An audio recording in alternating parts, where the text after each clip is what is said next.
Hi everyone, it's Leon the Milkman. So I just had a question from a group member. How do I have my cheddar taste like cheddar?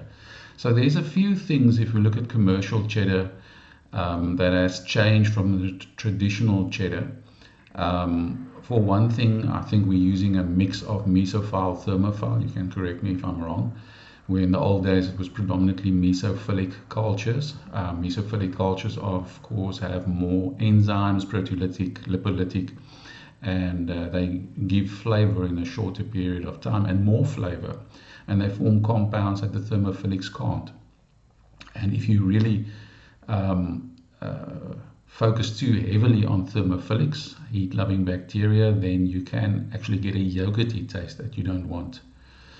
And then regarding the process, cheddaring is cheddared. So in other words, we do the stirring and then we do the cheddar process where we mat the curds together, we pull the whey off, turning the blocks until we see a little bit of mist formation, so the blocks are a little bit stretchy, and then it's chopped up and blended with dry salt. So that's a traditional cheddaring process. So a lot of the modern cheddars we are skipping that process. So we're just doing the stirring. We're making a stirred curd cheddar, and that's all we do. We stir the curd.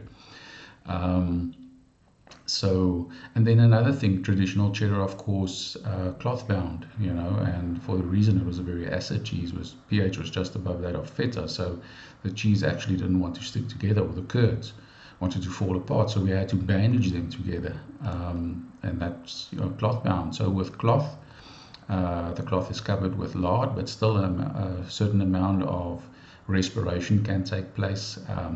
Molds and whatever grow on the cloth, which also gives some flavor. So modern cheddar is now in plastic. It's vacuum sealed. There's no oxygen.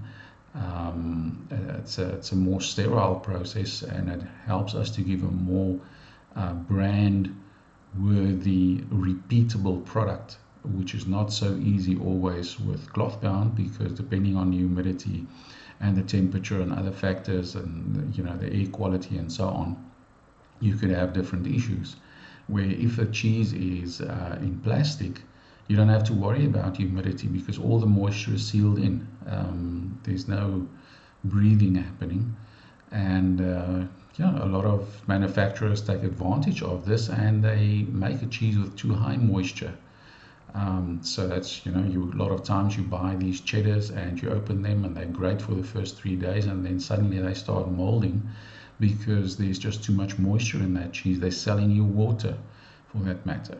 So that's just 3 of the things I can quickly think off the top of my head. If there's other guys here, other professionals, or cheddar makers with a lot of experience, please put your comments down below and tell us why you think that modern cheddar doesn't really taste like cheddar anymore.